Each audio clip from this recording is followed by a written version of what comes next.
So guys, na magandang araw po sa ating followers at subscribers. Sa mga hindi pa po nakapalo sa aking Facebook page, sana naman po suportahan ninyo ako para mas may marami pa po tayong video na maya-upload.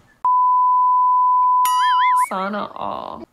So sa video na ito guys, sasagutin natin ang tanong ni Ma'am Charlene Bingil. So ang tanong po ni Ma'am dito ay, Sir, paano to sa akin? 1 million views, no earnings.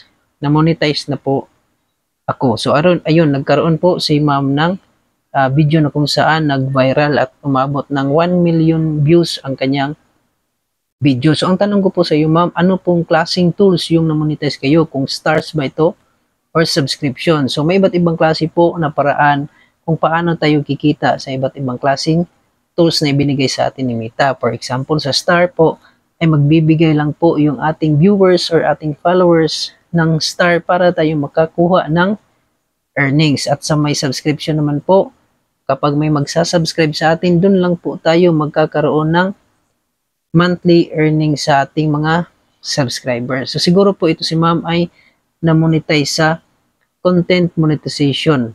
So yun po yung bagong tools na ibinibigay ni Meta sa atin.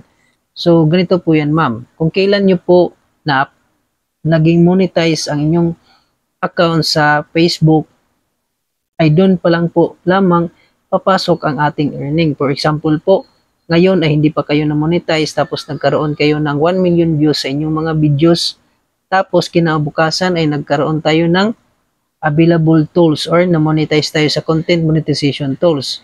So, kapag natapos nyo na po ma-set up yung inyong tools na bagong ibinigay ni Meta sa atin, ay doon pa lamang po magbibigay si Meta ng earnings sa atin at magkakaroon po ng ads ang ating mga video. So sa tanong po ni ma'am dito ay yun po yung aking may sasagot.